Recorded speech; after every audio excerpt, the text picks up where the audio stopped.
Good morning बच्चों।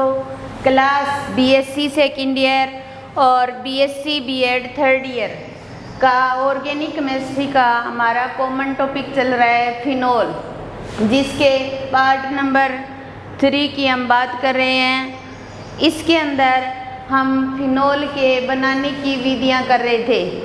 Phenol के बनाने की कुछ विधियां हमने कर ली, जिसके अंदर नेक्स्ट जो आता है वो है क्यूमीन के ऑक्सीकरण से।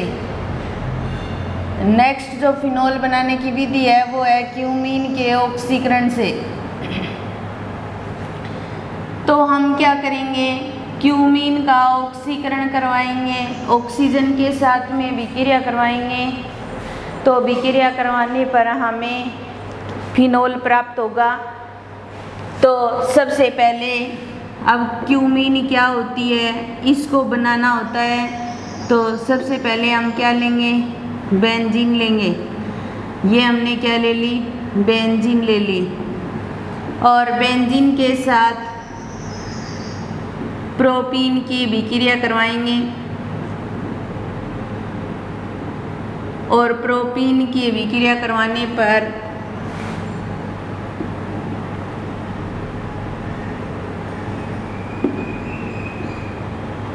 सी यहाँ पर CH3 और ये CH3 और ये H, तो इसका नाम हो जाएगा क्यूमीन।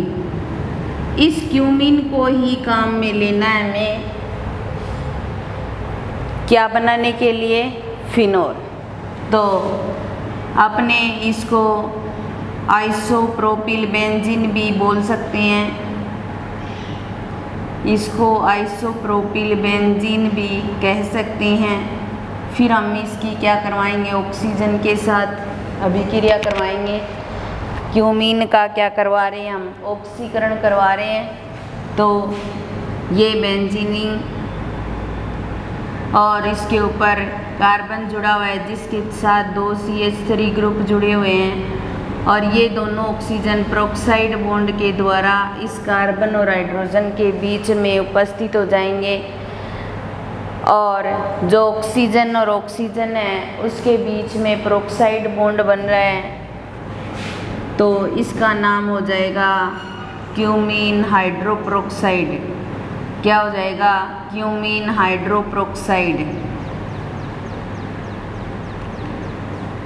अब देखिए यहाँ पर इसकी तनु H2SO4 या डाइल्यूट H2SO4 के साथ विक्रिया करवा रहे हैं।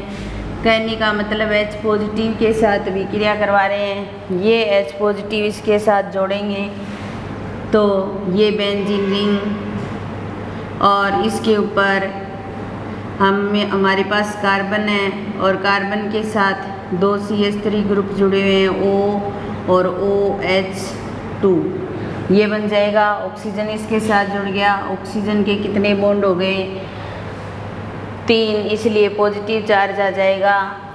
और ये यहाँ से H2O बाहर निकल जाएगा, और जब बाहर निकलेगा तो इस बेंजीन के ऊपर उपस्थित कार्बन, जो कार्बन है वो आगे खिसक जाएगा और ऑक्सीजन इसके साथ बॉन्ड बना लेगा। ये कार्बन इसके साथ CH3 जुड़ा हुआ है और इस कार्बन के साथ यहाँ भी CH3 जुड़ा हुआ है, और इस कार्बन पर क्या आ जाएगा, पॉजिटिव चार्ज। और यहाँ पर जो ऑक्सीजन है उसके बॉन्ड कंप्लीट हैं, 2 लोन पेयर प्रेजेंट होते हैं इसके पास। फिर इसका H2O यानी कि जल अपघटन करवाएंगे, जल के साथ विक्रिया करवाएंगे। तो जल में उपस्थित ऑक्सीजन इस कार्बन के साथ जुड़ जाएगा। जल में उपस्थित ऑक्सीजन बेंजीनिंग पर साथ जुड़े हुए इस पॉजिटिव कार्बन के साथ इस तरीके से जुड़ जाएगा। ये बंध बना लेगा। यहाँ CH3 जुड़ा हुआ है और यहाँ भी CH3 जुड़ा हुआ है, ठीक है। अब ये इलेक्ट्रॉन यहाँ ट्रांसफ़र हो जाते हैं, तो ये C6H5O नेगेटिव के रूप में बाहर निकल जाएगा, और यहाँ से H पॉजिटिव बाहर निकल जाएगा, ठीक है। तो माइनस और माइनस H पॉजिटिव, तो ये CH3C और ये CH3 और यहाँ डबल बॉन्ड से OH जुड़ जाएगा, 3 बॉन्ड है इसलिए पॉजिटिव चार्ज आ जाएगा इसके ऊपर। और ये जो आपस में रिएक्शन करेंगे, फिर यहाँ से एक H पॉजिटिव हमने डाइल्यूट H2SO4 के साथ रिएक्शन करवाई, वो बाहर निकाल दिया। तो यहाँ पर CH3C double bond O CH3, एक तो ये प्राप्त हो जाएगा और दूसरा ये आपस में रिएक्शन करेंगे तो C6H5OH प्राप्त हो जाएगा। इसको क्या बोला जाएगा? फिनोल, और इसका नाम क्या हो जाएगा? एसीटोन। तो कहने का मतलब है कि हम क्यूमीन का जब ऑक्सीकरण करवाते हैं तो हमें एसीटोन और फिनोल प्राप्त होते हैं। क्या प्राप्त होते हैं? एसीटोन और फिनोल प्राप्त होते हैं। तो हमने बेंजीन ली, उसकी प्रोपीन के साथ अभिक्रिया करवाई तो किसका निर्माण हो गया? क्यूमीन का या आइसोप्रोपिल बेंजीन का। ऑक्सीजन के साथ अभिक्रिया करवाएंगे तो इस कार्बन और इस हाइड्रोजन के बीच में पेरोक्साइड बॉन्ड से ऑक्सीजन जुड़ जाएगा और क्यूमीन हाइड्रोपेरोक्साइड का निर्माण हो जाएगा। फिर डाइल्यूट H2SO4 के साथ अभिक्रिया करवाएंगे यानी कि H पॉजिटिव के साथ, तो ये H पॉजिटिव यहाँ जुड़ जाएगा और OH2 पॉजिटिव बना लेगा। इस H2O को बाहर निकालेंगे तो ये ऑक्सीजन इस बेंजीन के साथ जुड़ जाएगा और इस कार्बन पर क्या आ जाएगा? Positive charge. जल अपघटन करवाएंगे तो ये जल का मॉलिक्यूल इस पॉजिटिव चार्ज युक्त कार्बन के साथ जुड़ गया और ऑक्सीजन के 3 बॉन्ड होने की वजह से इस पर क्या आ जाएगा? Positive charge. यहाँ से ये C6H5O नेगेटिव बाहर निकल गया और H पॉजिटिव भी बाहर निकल गया। इस तरीके से हमें ये एक मध्यवर्ती प्राप्त हो जाएगा और यहाँ से H पॉजिटिव बाहर निकालेंगे तो एसीटोन प्राप्त हो जाएगा और प्लस ये फिनोल प्राप्त हो जाएगा, क्योंकि ये दोनों आपस में रिएक्शन करेंगे तो किसका निर्माण करेंगे? फिनोल का। तो इस तरीके से क्यूमेन के ऑक्सीकरण के द्वारा हम फिनोल बना सकते हैं। ये मेथड हमारा कंप्लीट हो गया। उसके बाद में नेक्स्ट मेथड आता है बेंजीन के ऑक्सीकरण से।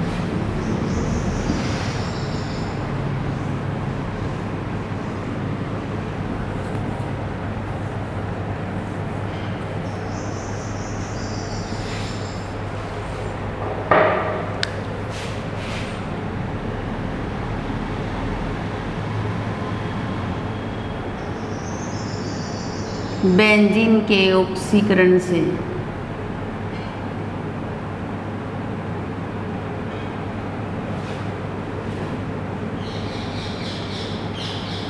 बेंजीन का ऑक्सीकरण करवाएंगे वेनेडियम पेंटाऑक्साइड की उपस्थिति में, तब हमें फिनोल प्राप्त होगा।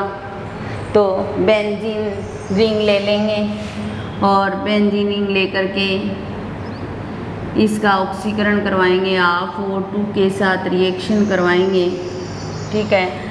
और किसके साथ करवाएंगे? वेनेडियम पेंटाऑक्साइड की उपस्थिति में। यहाँ ऑक्सीजन का एक ही मॉलिक्यूल है, वो इस कार्बन के साथ जुड़ जाएगा और इस कार्बन पर उपस्थित हाइड्रोजन ऑक्सीजन के साथ जुड़ जाएगा और इस तरीके से हमें फिनोल प्राप्त हो जाएगा। क्या प्राप्त हो जाएगा? फिनोल। तो हम बेंजीन का ऑक्सीकरण करवा करके क्या कर सकते हैं? फिनोल प्राप्त कर सकते हैं। तो क्यूमीन के ऑक्सीकरण से फिनोल प्राप्त किया और बेंजीन के ऑक्सीकरण से भी हमने फिनोल प्राप्त कर लिया। उसके पश्चात नेक्स्ट जो मेथड आता है वो आता है प्रयोगशाला विधि। मेथड का नाम है प्रयोगशाला विधि। तो लेबोरेटरी के अंदर भी हम फिनोल बना सकते हैं। इसके लिए हमें C6H5N2Cl, ये नेगेटिव ये पॉजिटिव, इसको बोला जाता है benzene diazonium chloride. Benzene diazonium chloride. तो बेंजीन डाइजोनियम क्लोराइड लेंगे और बेंजीन डाइजोनियम क्लोराइड का क्या करवाएंगे? जल अपघटन करवाएंगे। जल अपघटन करवाने पर यहाँ पर हमें C6H5OH प्राप्त हो जाएगा और N2 बाहर निकल जाएगी और एक H जो बचा है वो Cl के साथ जुड़ेगा और HCl की फॉर्म में बाहर निकल जाएगा। तो यहाँ पर ये क्या है, फिनोल। तो बेंजीन डाइजोनियम क्लोराइड से किसका निर्माण हो गया, फिनोल का। बेंजीन डाइजोनियम क्लोराइड से किसका निर्माण हो गया, फिनोल का। तो इस तरीके से हम बेंजीन डाइजोनियम क्लोराइड से फिनोल बना सकते हैं। तो इसके साथ ही हमारे फिनोल बनाने के जितने भी मेथड है वो कंप्लीट हो गए। टोटल हमने 12 मेथड कर लिए, जिसमें सबसे इम्पोर्टेंट जो मेथड है वो है क्यूमीन का ऑक्सीकरण, इसके अलावा डाउ प्रक्रम या उसके अलावा रेसिंग प्रक्रम। ये मेथड इम्पोर्टेंट है परीक्षा की दृष्टि से। उसके बाद में हम बात करते हैं फिजिकल प्रॉपर्टी की। फिनोल की फिजिकल प्रॉपर्टीज़ की बात कर रहे हैं या भौतिक गुण की बात करते हैं अपने। फिनोल के भौतिक गुणों की बात कर रहे हैं। तो फिनोल की फिजिकल प्रॉपर्टी हम देखें तो सबसे पहला फिनोल जो है, फिनोल एक रंगहीन और विशिष्ट गंध वाला द्रव या फिर इसको बोला जा सकता है क्रिस्टलीय ठोस। फिनोल जो है वो एक रंगहीन विशिष्ट गंध वाला द्रव होता है। एक अलग ही प्रकार की स्मेल आती है इसमें। द्रव अवस्था में पाया जाता है, थोड़ा सा ही ठंड के संपर्क में आता है या नमी के संपर्क में आता है या टेम्परेचर कम हो जाता है एनवायरनमेंट का, तब वो ठोस में चेंज हो जाता है और वो ठोस होगा क्रिस्टलीय ठोस। अगर वो सॉलिड फॉर्म में आ गया, उसके बाद में अगर हम उसे पृथक करना चाहें तो हम अगर उसे तोड़ेंगे तो क्रिस्टलीय फॉर्म में टूटेगा वो। ऐसे नहीं कि ठोस या गलित अवस्था में हमें प्राप्त हो जाए। फिनोल जो होता है वो कांच की बोतल के अंदर आता है, थोड़ी सी नमी या ठंड के संपर्क में आकर के वो सॉलिड फॉर्म में चला जाता है। इसलिए अगर हमें उसे द्रव अवस्था में प्राप्त करना है तो हम क्या करते हैं, किसी पात्र के अंदर पानी को गर्म करके और उस पात्र के अंदर उस फिनोल की कांच की बोतल को रखा जाता है ताकि वो हमें द्रव अवस्था में प्राप्त हो जाए। और इसके अलावा फिनोल के गलनांक और क्वथनांक की बात करें। गलनांक और क्वथनांक, गलनांक क्या होता है कि किसी भी पदार्थ का ठोस अवस्था से द्रव अवस्था में बदलना। यानी कि जब पदार्थ किसी ठोस अवस्था से द्रव अवस्था में जिस बिंदु पर चेंज हो जाए या ठोस अवस्था का द्रव में बदलना क्या होता है, गलन होता है। और उसके लिए जितने टेम्परेचर की हमें ज़रूरत होती है वो उसका क्या होता है, गलनांक बिंदु होता है। और इसका जो गलनांक बिंदु है वो 314 केल्विन होता है। यानी कि बहुत ही कम टेम्परेचर पर ये ठोस से द्रव अवस्था में आ जाता है। हमें अगर डिग्री सेंटीग्रेड में ज्ञात करना हो तो हम 314 में से 273 घटा देंगे तो हमें डिग्री सेंटीग्रेड प्राप्त हो जाएगा। तो इसका जो गलनांक होता है वो 314 केल्विन होता है, ठीक है। और अगर हम क्वथनांक की बात करें तो क्वथनांक का मतलब किसी द्रव पदार्थ का किस में बदलना, वाष्प में बदलना। यानी कि उसका क्या हो गया, क्वथन हो गया। और इसके लिए जितने टेम्परेचर की हमें ज़रूरत होती है वो उसका क्वथनांक बिंदु होता है। और इसका जो क्वथनांक बिंदु जो है वो होता है 455 केल्विन। यानी कि किसी भी गलनांक का ठोस से द्रव में बदलना और किसी भी पदार्थ का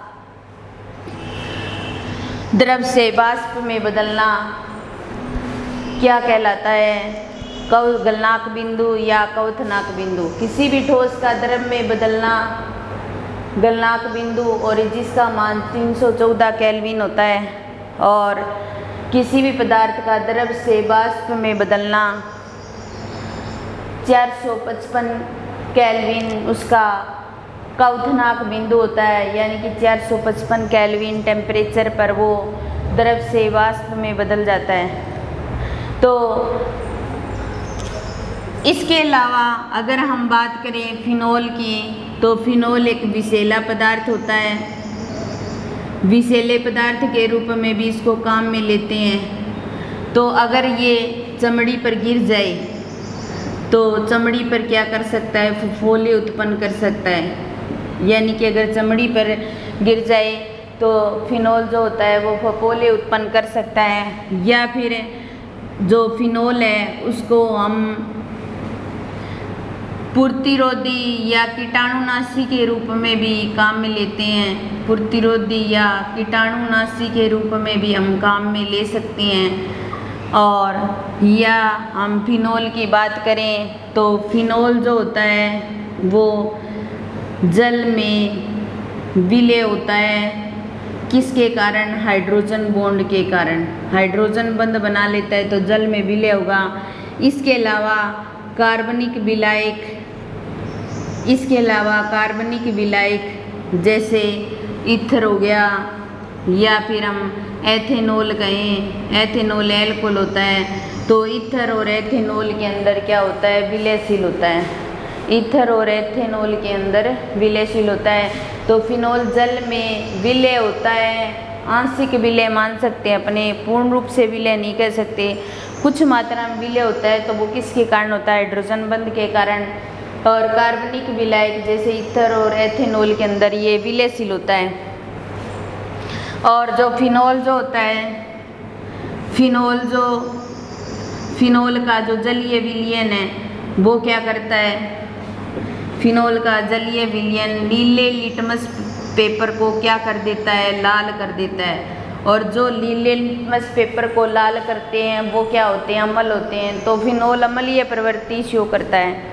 और अम्लीय प्रवृत्ति से संबंधित टॉपिक हमारा काफ़ी लंबा है और निश्चित रूप से वहाँ से क्वेश्चन उठता ही है, तो वो हम करेंगे। क्योंकि वो नीले लिटमस पेपर को क्या कर रहा है? लाल कर रहा है। अब देखिए, हमने ये बात कही थी कि फिनोल जो होता है रंगहीन होता है, लेकिन अगर फिनोल एयर की संपर्क में आ जाए तो ये किसका निर्माण करता है? बेंजोक्विनोन का। और बेंजोक्विनोन का निर्माण हो जाएगा तो ये कैसा दिखाई देगा? हमें गुलाबी रंग का दिखाई देगा, गुलाबी रंग का। फिनोल जो होता है वो एनवायरनमेंट के संपर्क में आ गया, वायु के संपर्क में आ गया या खुला छोड़ दिया उसको, तो उसका कलर कैसा हो जाएगा? गुलाबी रंग का हो जाएगा। लेकिन हमने तो बात की है फिनोल एक रंगहीन होता है, तो फिनोल तो रंगहीन ही है।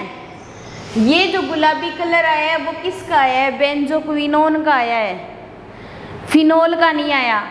फिनोल ने तो क्या कर लिया? एयर की संपर्क में आकर के किस में चेंज हो गया? बेंजोक्विनोन में चेंज हो गया है। इसलिए जो गुलाबी कलर आ रहा है वो फिनोल का नहीं आ रहा। किसका आ रहा है? बेंजोक्विनोन का आ रहा है। तो बेंजोक्विनोन बनने के कारण ये गुलाबी रंग का हो जाता है।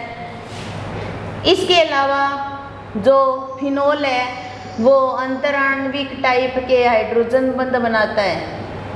अंतराण्विक टाइप के हाइड्रोजन बंध, मैंने एल्कोहल जब आपको करवाया था तब मैंने आपको बताया था हाइड्रोजन बंध दो प्रकार के होते हैं, एक अंतराणुक टाइप का और एक अंतराण्विक टाइप का।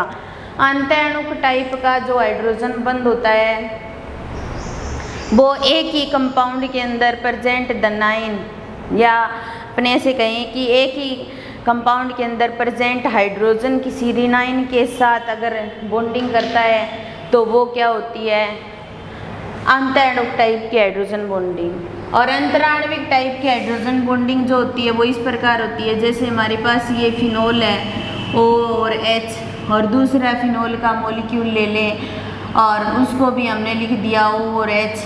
तो ये हाइड्रोजन और ये ऑक्सीजन आपस में बॉन्डिंग करते हैं, तो ये जो बॉन्डिंग होती है वो होती है अंतराण्विक टाइप की बॉन्डिंग या अंतराण्विक टाइप की हाइड्रोजन बॉन्डिंग। तो इनके अंदर अंतराण्विक टाइप की हाइड्रोजन बॉन्डिंग पाई जाती है। तो इन समान अणुभार वाले, यानी कि फिनोल के समान अणुभार वाले, चाहे हाइड्रोकार्बन्स हो, चाहे हेलो एल्केन्स हो, हेलो एरिन्स हो, इनसे जो फिनोल होता है उसका क्वोथनाक अधिक होता है। फिनोल का क्वोथनाक जो है अधिक होता है। क्यों? क्योंकि अंतराण्विक हाइड्रोजन बंध के कारण फिनोल का मान लो अणुभार 32 आ रहा है या 36 आ रहा है या 82 आ रहा है, कोई सा ही फिनोल लें, हम फिनोल का कोई भी कंपाउंड ले रहे हैं और उतना ही मान लो हेलोएरिन का आ रहा है, तो दोनों की अगर तुलना की जाए तो हम ये बोलेंगे कि फिनोल का जो क्वोथनाक है वो अधिक होता है। क्यों? क्योंकि फिनोल के अंदर अंतराण्विक टाइप की हाइड्रोजन बॉन्डिंग पाई जा रही है। किसी भी कंपाउंड का, दो कंपाउंड हमारे पास सेम है, दोनों का अणुभार मान लो 32-32 आ रहा है, ठीक है, चाहे फिनोल को छोड़ो आप कोई भी कंपाउंड ले सकते हैं, हम दोनों का अणुभार क्या आ रहा है 32-32 आ रहा है। हम देखेंगे कि पहले कंपाउंड के अंदर अंतराण्विक हाइड्रोजन बॉन्ड बन रहे और दूसरे में नहीं बन रहे, तो अंतराण्विक हाइड्रोजन बॉन्ड जिसके अंदर बनेंगे वो उसका क्वोथनाक क्या होगा? अधिक होगा। तो इस प्रकार फिनोल के अंदर अंतराण्विक हाइड्रोजन बॉन्डिंग पाई जाती है, इसलिए इनका क्वोथनाक क्या हो रहा है? अधिक हो रहा है। इसके अलावा जो फिनोल जो है वो सोडियम कार्बोनेट और सोडियम हाइड्रोजन कार्बोनेट को विघटित नहीं करता, भी इनके साथ कोई रिएक्शन शो नहीं करेगा फिनोल। तो इस प्रकार ये फिनोल की फिजिकल प्रॉपर्टी है जिनकी हमने बात की है। सबसे पहले फिनोल एक रंगीन विशिष्ट गंध वाला क्रिस्टलीय ठोस होता है। इसका गलनांक ठोस से द्रव में बदलना गलनांक होता है 314 केल्विन। क्वोथनाक द्रव से वाष्प में बदलना 455 केल्विन।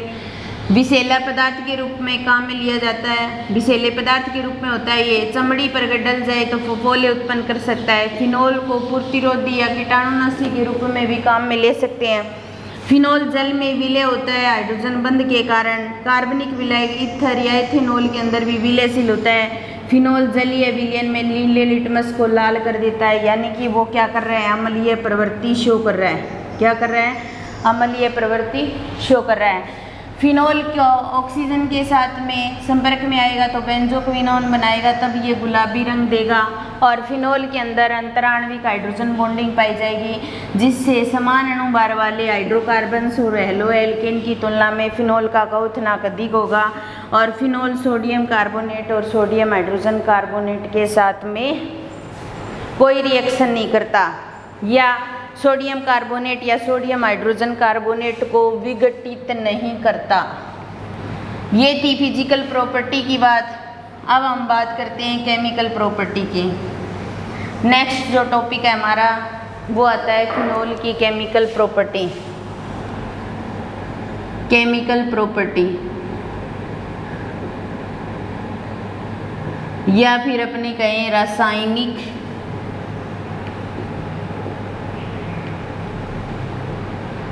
गुण।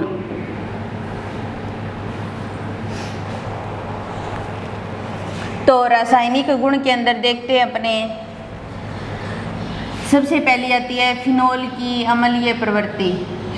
फिनोल की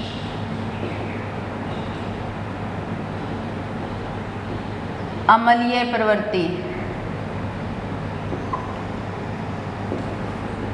अभी हमने यहाँ पर बात की थी अंतराण्विक हाइड्रोजन बॉन्डिंग की, वहाँ पर मैंने बताया था कि समान मान लो किसी का अणुभार 32 आ रहा है, तो मैंने ऐसे भी बोल दिया था कि फिनोल का 32 आ रहा है अणुभार, तो वो मैंने मानना था। बाकी फिनोल का अणुभार 32 नहीं होता, फिनोल का अणुभार ज़्यादा होता है, निकाल सकते हैं, जिसके अंदर हम यहाँ पर C6H5OH लेते हैं, ठीक है। एक कार्बन का 12 होता है तो 12 को 6 से मल्टीप्लाई करेंगे, प्लस 5 × 1 और प्लस ऑक्सीजन का 16 और प्लस 1, इसको टोटल करोगे तो आपको टोटल अणुभार पता चल जाएगा। फिर उसके पश्चात फिनोल की अम्लीय प्रकृति की हम बात कर रहे हैं, तो यहाँ पर फिनोल जो होता है वो सोडियम कार्बोनेट और सोडियम हाइड्रोजन कार्बोनेट के साथ कोई रिएक्शन शो नहीं करता, क्योंकि जब हमें अम्लीय प्रवृत्ति शो करनी है तो हम क्या करते हैं कि इनकी जो रिएक्शन होती है उस कंपाउंड के साथ में करवाते हैं और H पॉजिटिव बाहर निकलता है, वो अम्लीय प्रवृत्ति शो करता है। लेकिन फिर भी फिनोल जो होता है वो Na या NaOH के साथ रिएक्शन कर सकता है और H पॉजिटिव को बाहर निकाल सकता है और फिनॉक्साइड आयन बना सकता है, जैसे हम फिनोल ले रहे हैं, ठीक है। ये O और H और इसकी Na के साथ में विक्रिया करवाई तो यहाँ से हाइड्रोजन बाहर निकल जाएगी और ये फिनोक्साइड आयन में चेंज हो जाएगा और Na इसके साथ जुड़ गया तो ये क्या बना देगा, सोडियम फिनोक्साइड। तो अम्लीय प्रवृत्ति जो होती है वो फिनोक्साइड आयन बनने के कारण होती है, क्योंकि ये H पॉजिटिव जितना जल्दी बाहर निकालेगा उतना ही ज़्यादा अम्लीय प्रवृत्ति शो करेगा।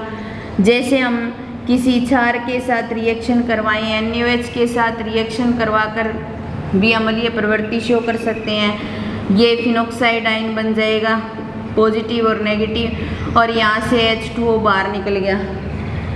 तो यहाँ पर हम ले रहे हैं एक तो ले रहे हैं हम एल्कोहल और एक ले रहे हैं हम फिनोल और एक ले रहे हैं कार्बोक्सिलिक एसिड। तो सबसे ज़्यादा कार्बोक्सिलिक एसिड की फिनोलीय प्रवृत्ति होती है, फिर फिनोल की, फिर एल्कोहल की।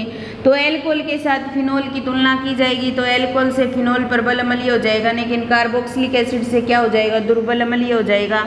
एल्कोहल जो होते हैं उनके जो वियोजन स्थिरांक होते हैं वो 10 की पावर -16 से 18 के क्रम में होते हैं और इनके 10 की पावर -10 के क्रम के होते हैं और ये 10 की पावर -5 के क्रम के होते हैं। तो जिसके वियोजन स्थिरांक का मान जितनी ये ऊपर की वैल्यू कम आएगी उतना ही वो अम्लीयता को शो करेगा। तो फिनोल जो होता है वो अम्लीय प्रवृत्ति को शो करता है, क्योंकि वो सोडियम कार्बोनेट या सोडियम हाइड्रोजन कार्बोनेट को तो विघटित कर नहीं सकता, लेकिन फिर भी ये क्या करता है, धातु या क्षार के साथ रिएक्शन करके फिनोक्साइड आयन बना सकता है और फिनोक्साइड आयन जितना जल्दी बनता है वो उतना ही ज़्यादा अम्लीय होता है। फिनोल एल्कोहल से ज़्यादा अम्लीय होगा और कार्बोक्सिलिक एसिड से दुर्बल अम्लीय होगा। तो इसके साथ ही हमारा ये आज का टॉपिक कंप्लीट होता है और आज की क्लास यहीं समाप्त होती है। धन्यवाद।